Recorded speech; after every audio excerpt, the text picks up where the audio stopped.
ডাকসুর ফল মেনে নিলেন ছাত্রলীগের পরাজিত ভিপি প্রার্থী। নতুন ভিপিকে সহযোগিতা করার আহ্বান, কিন্তু এখনো সব পদে আবারও ভোট চান নূর, বললেন শপথ নেয়ার কথাও। এবং ডাকসু নির্বাচনে বিশ্ববিদ্যালয়ের দীর্ঘদিনের অচলায়তন ভেঙেছে মন্তব্য সাবেক নেতাদের। ক্যাম্পাসে ছাত্র সংগঠনগুলোর স্বতঃস্ফূর্ত পদচারণার প্রত্যাশা।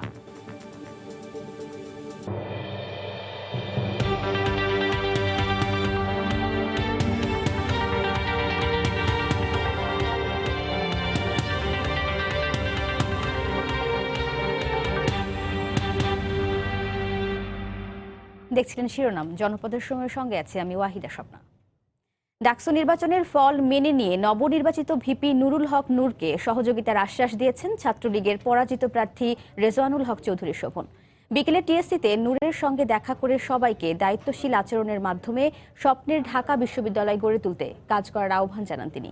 কিন্তু এখনও সব পদে আবারও ভোট চান নূর। এদিকে বিশ্ববিদ্যালয়ের উপাচার্য জানিয়েছেন পুনর্নির্বাচনের কোনো সুযোগ নেই। মঙ্গলবার দুপুরের পর ঢাকা বিশ্ববিদ্যালয়ের টিএসসি মিলনায়তনে গিয়ে ডাকসুর নবনির্বাচিত ভিপি নুরুল হক নূরের সঙ্গে দেখা করেন ছাত্রলীগের পরাজিত প্রার্থী রেজওয়ানুল হক চৌধুরী শোভন। আশ্বাস দেন একসঙ্গে কাজ করার। ভোটে কিন্তু সে বিজয়ী হয়েছে, তো আমাদের এই রায়টা প্রত্যেককে মেনে নিতে হবে। প্রত্যেককে মেনে নিয়ে ঢাকা বিশ্ববিদ্যালয়ের সুষ্ঠু পরিবেশ রক্ষার্থে, কারণ এই ঢাকা বিশ্ববিদ্যালয়ে আমরা সকল শিক্ষার্থীরা একসাথে পাশাপাশি থেকে চলাফেরা করি। তবে পুনরায় নির্বাচন দাবি করেন নবনির্বাচিত ভিপি নূর। যদি পুনর্নির্বাচন হতে হয় তাহলে আবার আংশিক না হয়ে আমরা মনে করি পুরো নির্বাচন প্রক্রিয়া আবার নতুন করে হতে পারে। নির্বাচনের দ্বারা দায়িত্বে ছিল, তারাও একটি সুষ্ঠু, অবাধ, সুষ্ঠু, গ্রহণযোগ্য নির্বাচন করার জন্য সক্ষমতা কিংবা যোগ্যতা তাদের ছিল না। আদালতের যে নির্দেশনা রয়েছে 31শে মার্চের মধ্যে নির্বাচন, সেই 31শে মার্চের মধ্যে আমরা পুনর্নির্বাচনের দাবি জানাই। এদিকে নির্বাচনের ফল প্রত্যাখ্যান করে ক্যাম্পাসে বিক্ষোভ মিছিল করেন ছাত্রদলের নেতাকর্মীরা। শুধু ঢাকা বিশ্ববিদ্যালয় প্রশাসন এটার সাথে জড়িত আমি মনে করি না। এটা সরকারের উচ্চ পর্যায় থেকে নির্দেশিত একটি ফলাফল ঘোষণা করা হয়েছে, যার মাধ্যমে একজন পরিকল্পিতভাবে একটি ব্যক্তিকে ভিপি হিসেবে ঘোষণা করা হয়েছে আমি বলে মনে করি। তবে বিশ্ববিদ্যালয়ের উপাচার্য জানান আবার ভোটের কোনো সুযোগ নেই। সামান্য ত্রুটি বিচ্যুতি থাকলে 28 বছর পরে নির্বাচন হচ্ছে, এটা থাকবে, এটা করুক। কিন্তু ওরা যে নির্বাচন বর্জন করলো, এখন কি বর্জনের কোনো যৌক্তিকতা আছে? ভিপির মতো পোস্টে পার হয়ে গেছে, প্রফেসর সুযোগ নাই। এদিকে ভিপি পদের ফল প্রত্যাখ্যান করে মঙ্গলবার ভোররাত থেকে দিনভর উপাচার্যের বাসভবনের সামনে বিক্ষোভরত কর্মীদের সঙ্গে দেখা করে তাদের সরে যেতে বলেন ছাত্রলীগ সভাপতি। সবাই একসাথে নুরু আমাদের সাথে কাজ করবে। খান মোহাম্মদ রুমেল, সময় সংবাদ, ঢাকা। জনপদের সময় আরও থাকছে। 3 দিনের মধ্যে ডাকসু নির্বাচনের ফল বাতিল না করলে কঠোর কর্মসূচির হুঁশিয়ারি ভোট বর্জনকারী 5 প্যানেলের। কাল ভিসির বাসভবনের সামনে অবস্থানের ঘোষণা।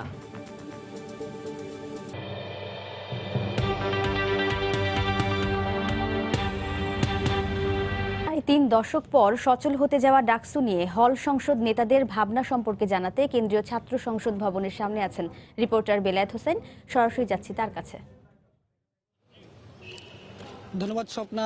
দীর্ঘ 28 বছরের অচল অবস্থা কাটিয়ে 28 বছর পর স্বাধীন বাংলাদেশে অষ্টমবারের মতো বলা যায় যে প্রতিনিধিত্ব পেল ঢাকা বিশ্ববিদ্যালয়ের কেন্দ্রীয় ছাত্র সংসদ ডাকসু। তো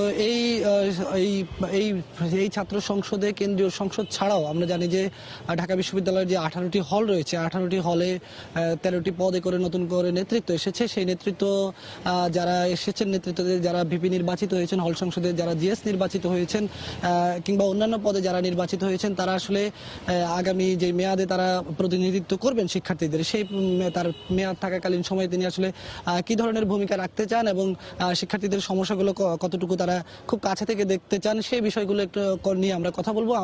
কথা বলার জন্য আমাদের সঙ্গে এই মুহূর্তে ঢাকা বিশ্ববিদ্যালয় কেন্দ্রীয় ছাত্র সংসদের সামনে আমাদের সঙ্গে উপস্থিত হয়েছেন শামসুন্নাহর হলের নবনির্বাচিত ভিপি ইমি, আমার সঙ্গে রয়েছেন রোকেয়া হলের নবনির্বাচিত সাধারণ সম্পাদক জিএস প্রমি, আমার সঙ্গে রয়েছেন জহুরুল হকের নবনির্বাচিত ভিপি অনন্ত। তো আমি এই 3 জনের সঙ্গে কথা বলবো। প্রথমে একটু আমি যেতে যাচ্ছি ইমি আপনার কাছে। আপনি তো স্বতন্ত্র প্যানেল থেকে নির্বাচিত হয়েছেন এবং বলা যায় যে আপনার হলে পুরো পূর্ণাঙ্গ প্যানেলই স্বতন্ত্র থেকে নির্বাচিত হয়েছেন। আপনার কাছ থেকে একটু শুনতে চাই যে আপনার হলের কথাই যদি বলি, যে ঢাকা বিশ্ববিদ্যালয় হলে আপনি শিক্ষার্থীদের কি ধরনের সমস্যা ফাইন্ড আউট করেছেন, যেগুলো নিয়ে আপনি শিক্ষার্থীদের প্রতিনিধি হিসেবে আপনি কাজ করতে পারবেন বলে আপনার কাছে মনে হয়? আচ্ছা, ধন্যবাদ। আমি আমি শুরু থেকে যেটি করেছিলাম, যখন আমি ডিসিশন নিয়েছি আমরা যে আমরা নির্বাচন করছি এবং আমাদের প্যানেলটি মোটামুটি তৈরি হয়েছে, তখন থেকে আমার মানে এরকম প্ল্যান ছিল যে আমরা প্রত্যেকটা কাজে, যেহেতু আমরা সাধারণদের প্রতিনিধিত্ব করছি, সাধারণদের প্রত্যেকটি ব্যাপারে হচ্ছে আমরা সম্পৃক্ত করব। তো এজন্য আমরা প্রথমে 2 দিন মিটিং করেছি, আপুদেরকে ডেকেছি যে আপু আপনাদের কি কি সমস্যা, আপনাদের কি কি চাহিদা আপনারা বলেন। তারপরে আমরা রুমে রুমে গিয়েছি, নোট ডাউন করেছি যে আপু আপনাদের কি কি সমস্যা, আপনাদের কি কি চাওয়া পাওয়া সেগুলি বলেন। তারপরে আমরা যেটি করেছিলাম, আমরা হচ্ছে প্রত্যেকটা রুমে ব্ল্যাঙ্ক পেজ দিয়ে দিয়েছিলাম যে আপু আপনাদের যা যা দাবি সেটি হচ্ছে আপনারাই লিখে দেন। ওর কি দাবি আপনারা খুঁজে পেয়েছেন? আমার ইশতেহার 38টি দাবি সম্বলিত ইশতেহার ছিল।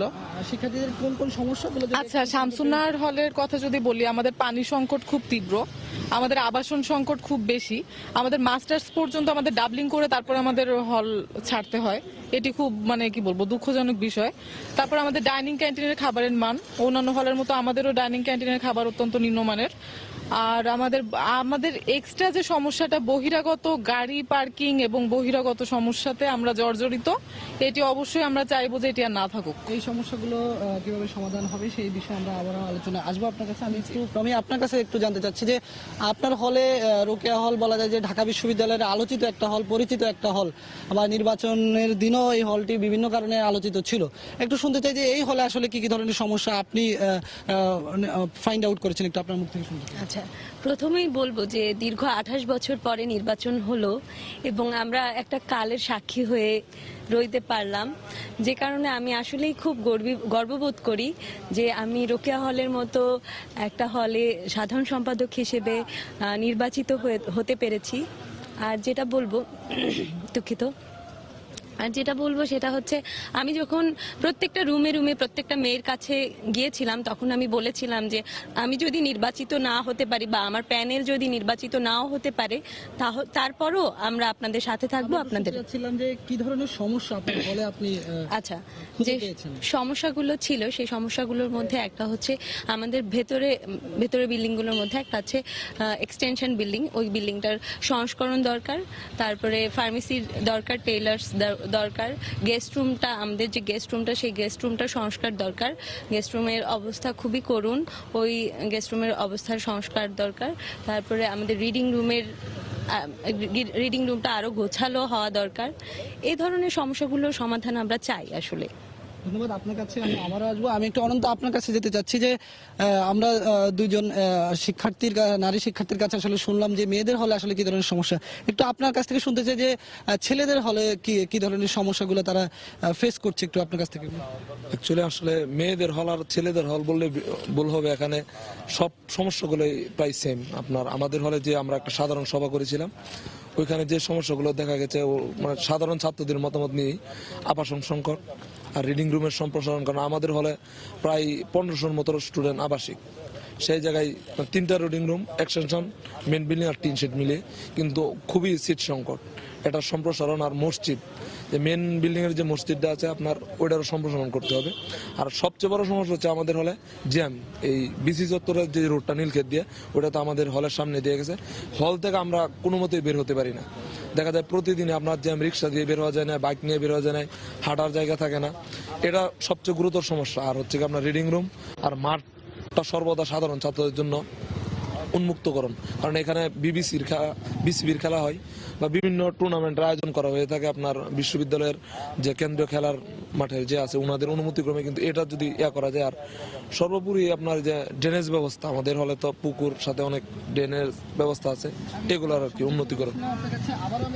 আমি আপনার কাছে একটু এবার জানতে চাই যে আপনি ছাত্রলীগের প্যানেল থেকে নির্বাচিত হয়েছেন, তো একটু যদি আপনার কাছ থেকে জিজ্ঞেস করি যে আপনার হলে এখন তো আপনি নির্বাচিত প্রতিনিধি, যারা সাধারণ শিক্ষার্থীরা আছেন, যারা কোনো রাজনৈতিক দলের সঙ্গে, কোনো ছাত্র সংগঠনের সঙ্গে জড়িত নেই, হলে সুবিধা পাওয়ার ক্ষেত্রে তাদেরকে আপনারা কিভাবে বিবেচনা করবেন, নাকি আপনারা শুধুমাত্র আপনাদের সংগঠনের যারা আছেন তাদেরকে বিবেচনা করবেন? একটু আমি সংক্ষিপ্তভাবে আপনার কাছ থেকে শুনতে চাই।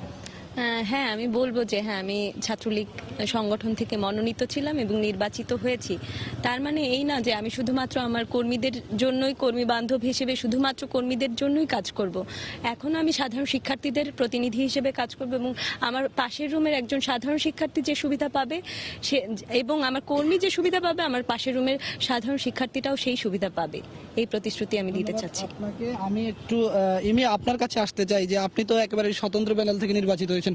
আপনি কিভাবে শিক্ষার্থীদের যে সুযোগ সুবিধার কথাগুলো বললেন, যে অসুবিধার কথা বললো, সেই ব্যাপারগুলো আপনার কাছে আমি শুনবো। আমরা বিরতি, এখন একটু যেতে হবে বিরতিতে, এবং বিরতির পর আমরা আবার আসবো।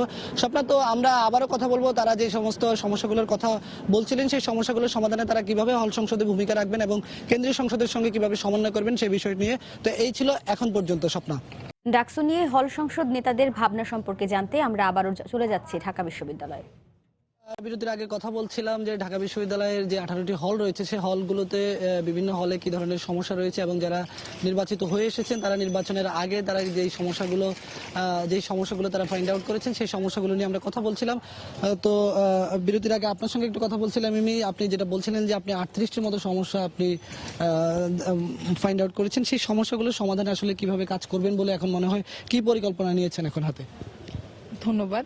আসলে আমি শুরু থেকে যেটি করে এসেছি, প্রত্যেকটি ব্যাপারে হলের প্রতিটি মেয়েকে যে সম্পৃক্ত করা, এটি আমি ইনশাল্লাহ 1 বছর যতদিন আমার দায়িত্ব আছে এটি করে যাব।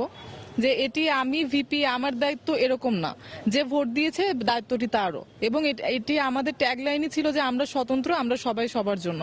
আমি যতটুকু আমার জন্য, আমাকে যে আপুটি ভোট দিয়েছে তিনিও ততটুকু আমার জন্য। এবং আমি বিশ্বাস করি আপুরা যেভাবে আমাদেরকে মানে নিরঙ্কুশভাবে যে সমর্থন দিয়েছেন, এই সমর্থন তারা দিয়ে যাবেন এবং ইনশাল্লাহ সব সমস্যা আমরা পার হয়ে উঠতে পারবো।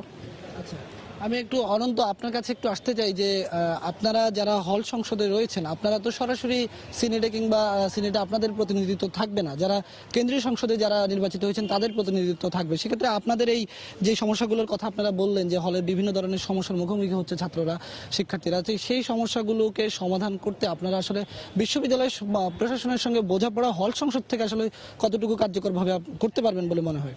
আসলে আমি যতদূর জানি আপনার এই হলের কিছু কিছু সমস্যা হল প্রভোস্টের মাধ্যমে সলভ করা যায়। এই সমস্যাগুলো আমরা হল প্রভোস্ট স্যারকে নিয়ে, সাধারণ শিক্ষার্থী সবাইকে নিয়ে সকলের সহযোগিতায় সলভ করার চেষ্টা করবো। আর যে বাকি যে মেজর প্রবলেমগুলো থাকবে বড় বড়, এইগুলো আপনার যে হলের যে কেন্দ্রীয় সংসদের 5 জন সদস্য তো সিনেট মেম্বার হবে, সিনেট সদস্য, ওনাদের কাছে আমরা বলবো, সবাইকে নিয়ে গিয়ে বলবো, বারবার বলবো, একবার না হলে বারবার বলবো, এভাবে আমরা আস্তে আস্তে এগুলো সমাধান করার চেষ্টা করবো আর কি। আমি আপনার কাছে আসতে চাই যে বলছিলাম যে আপনাদের যে হলে যে ধরনের সমস্যা রয়েছে, একটু আপনার কাছ থেকে হলের সমস্যার পাশাপাশি যে একাডেমিকও আপনারা তো বিভিন্ন ধরনের সমস্যার কথা আমরা বিভিন্ন সময় শুনি, বিশেষ করে বিশ্ববিদ্যালয়ের এই কয়দিন রেজিস্টার্ড ছাত্র প্রতিনিধি না থাকার কারণে বিশ্ববিদ্যালয়ের শিক্ষার্থীরা, সাধারণ শিক্ষার্থীরা বলছেন যে রেজিস্টার্ড ভবনে গিয়ে তারা আসলে শিক্ষার্থী হিসেবে যে মর্যাদাটা পাওয়ার কথা সেটি তারা আসলে সেভাবে পাচ্ছে না। তাদেরকে তৃতীয় শ্রেণী এবং চতুর্থ শ্রেণীর কর্মচারীরাও তাদের সঙ্গে অনেক সময় ভালো ব্যবহার করছেন না। সেই বিষয়টা কতটুকু কিভাবে নিশ্চিত হবে, আর আপনার যে সমস্যাগুলোর কথা বলছিলেন সেগুলো আপনি এই সমস্যাগুলোর সমাধানে কিভাবে আপনি কি পরিকল্পনা হাতে নিয়েছেন একটু আপনার কাছ থেকে শুনতে চাই। আচ্ছা, প্রথমে যেটা বলবো রেজিস্টার বিল্ডিং এর কথা। রেজিস্টার বিল্ডিং এ আমরা কি জন্য যাই? দাপ্তরিক কাজগুলোর জন্য। তো যে সমস্যাগুলো হয় যে আমরা আমাদের ভর্তি থেকে শুরু করে বিভিন্ন কাজ আমাদের করতে হয় 3-4 জায়গায় যে, তো ওগুলোর সমাধান আমরা চাই। এবং রেজিস্টার বিল্ডিং এ যারা আছেন কর্মচারী বা ঊর্ধ্বতন যারা আছে তারা যেন আমাদের সকল শিক্ষার্থীদের সাথে ভালো ব্যবহার করেন, আন্তরিকভাবে কাজগুলো সমাধান করেন। এবং আমি আমার হলের যে সমস্যার সমাধান করব, সেই সমাধানগুলো করব আমার প্রভোস্টের কাছে, আমাদের হলের প্রভোস্টের কাছে সেই দাবিগুলো উত্থাপন করব। সে অবশ্যই সেগুলোকে বিবেচনা করার চেষ্টা করবেন এবং বাদ বাকি যেগুলো থাকবে সেগুলো, যেহেতু কেন্দ্রীয় সংসদের একটি অংশ হচ্ছে হল সংসদ, তো হল সংসদের প্রবলেমগুলোকে, সমস্যাগুলোকে অবশ্যই কেন্দ্রীয় সংসদ বিবেচনা করবে এবং কেন্দ্রীয় সংসদ সিনেট সিন্ডিকেটে সেগুলো সম্পর্কে আলোচনা করবে এবং সেই সমস্যাগুলো সমাধান হবে বলে আমি আশা করছি। জি আপনি আচ্ছা, আমি যেটি বলতে চাচ্ছিলাম সেটি হচ্ছে আমরা হল সংসদ ঠিক আছে, হল সংসদের সভাপতি আমাদের সম্মানিত প্রভোস্ট ম্যাম থাকবেন। তো আসলে কিছু ব্যাপার যেরকম আবাসন সংকটটি যদি আমি দূর করতে চাই সেটি কিন্তু একদম সেন্ট্রাল থেকে আসতে হবে, কারণ অ্যালটমেন্ট হলে কারা দেয়, সেন্ট্রাল থেকে আসে। তারপরে আমার হলের যে বাজেটটি হবে, বাজেটটি কিন্তু একদম সেন্ট্রাল থেকে আসবে। তো সেক্ষেত্রে যদি হল সংসদকে আরেকটু মানে আমাদের তো কিন্তু সংকীর্ণ করে দেওয়া হয়েছে আমাদের কর্মক্ষেত্র, সেক্ষেত্রে বাজেট প্রণয়নের সময় অ্যাটলিস্ট আমার হলের বাজেটে যদি আমার উপস্থিতি নিশ্চিত হয়, আমার মনে হয় আমি প্রতিনিধিত্বটা আরো বেশি করতে পারবো।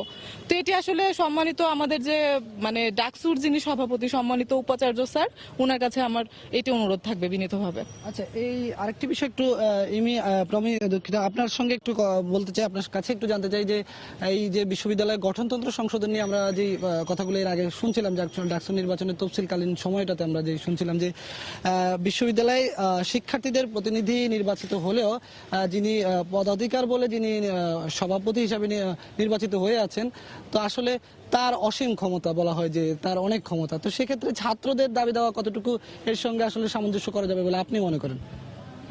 অবশ্যই ভিপি পদে যিনি হবেন বা হয়েছেন সে অবশ্যই তার জায়গা থেকে দায়িত্বপূর্ণ আচরণ করবেন এবং সকল সাধারণ শিক্ষার্থীদের সমস্যাগুলো সম্পর্কে ভাববেন এবং সেই সমস্যাগুলোর সুষ্ঠু সমাধান দিতে তিনি সাহায্য সহযোগিতা করবেন এবং সর্বপ্রকার মানে সহযোগিতা করবেন বলে আমি আশা করছি।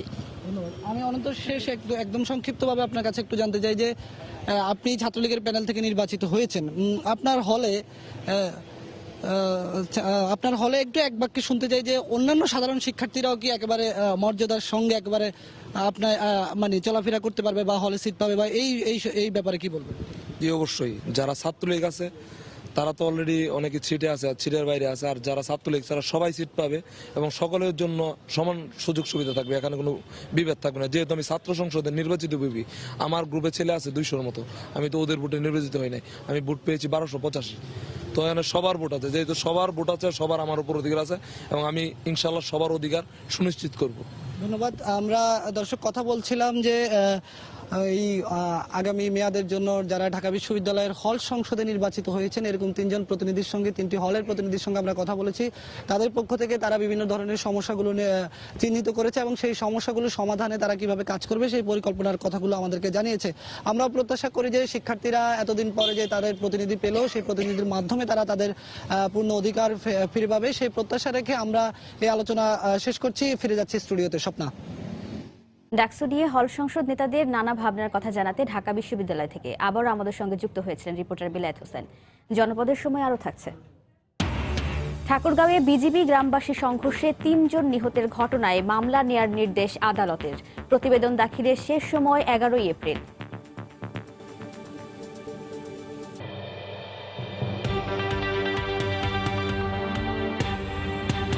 3 দিনের মধ্যে ডাকসু নির্বাচনের ফল বাতিল না করলে কঠোর কর্মসূচির হুঁশিয়ারি দিয়েছে ভোট বর্জনকারী 5টি প্যানেল।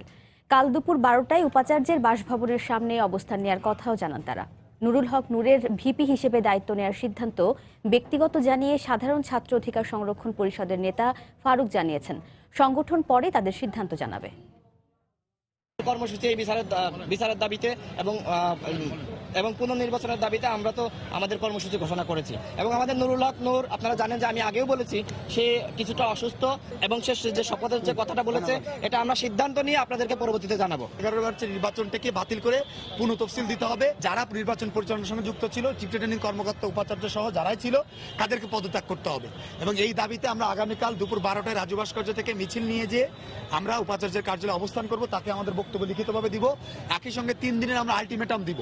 এই 3 দিনের মধ্যে যদি তারা এই নির্বাচন বাতিল করে পুনঃতফসিল প্রদান না করে তাহলে আমরা পরবর্তীতে আরো বৃহত্তর কর্মসূচিতে, কঠোরতম কর্মসূচিতে পেতে বাধ্য হব।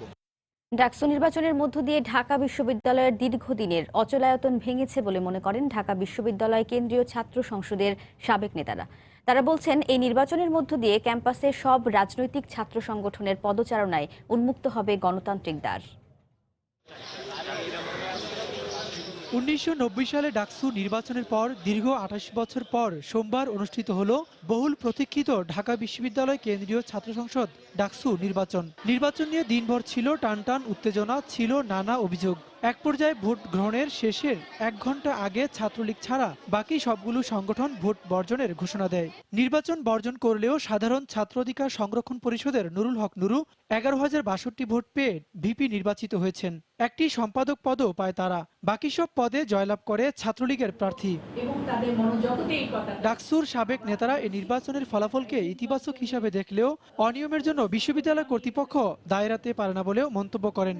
যেগুলো ঘটনা ঘটেছে দুটি মেয়েদের হলে, এটা অমার্জনীয় অপরাধ আমি বলবো। নুরু যে নির্বাচিত হয়েছে সভাপতি, আমি অত্যন্ত আনন্দিত। আমি সেই ক্ষেত্রে বলবো তারা পছন্দের প্রার্থীকে তো বেছে নিতে পেরেছে, সেই সুযোগটা তো প্রশাসন দিল। তা আমি মনে করি এটাও একটা পজিটিভ দিক। ডাকসুর সাবেক ভিপি ও বিএনপি নেতা আমানুল আমান নির্বাচনের কড়া সমালোচনা করেন।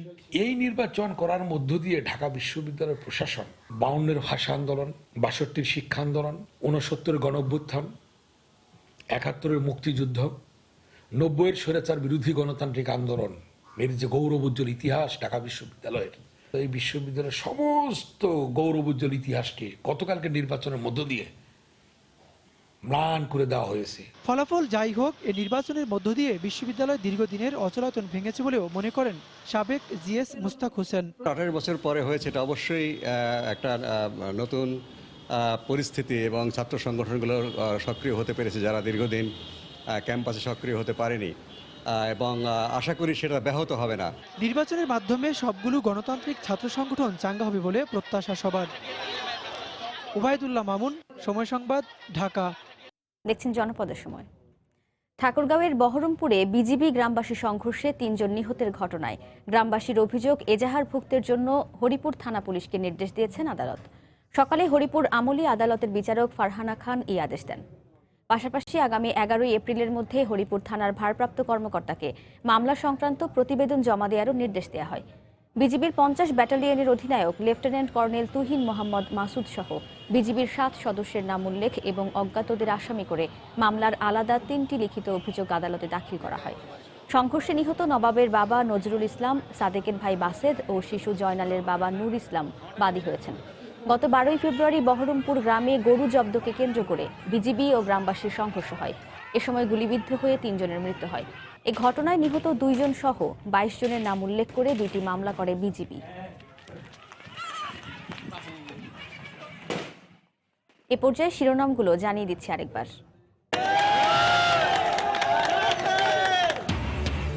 ডাকসুর ফল মেনে নিলেন ছাত্রলীগের পরাজিত ভিপি প্রার্থী।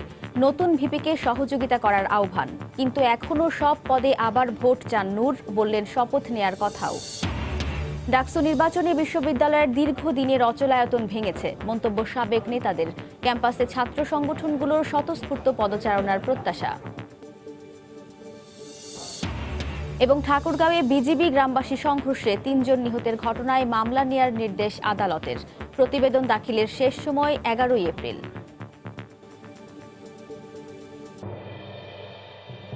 এই ছিল এখনকার মতো। যে কোনো খবর পেতে ভিজিট করুন সময়নিউজ.tv। আপনার মোবাইলে সময় সংবাদ দেখতে ও সব খবর পেতে ডাউনলোড করুন সময় অ্যাপ, আর সঙ্গেই থাকুন সময়ের।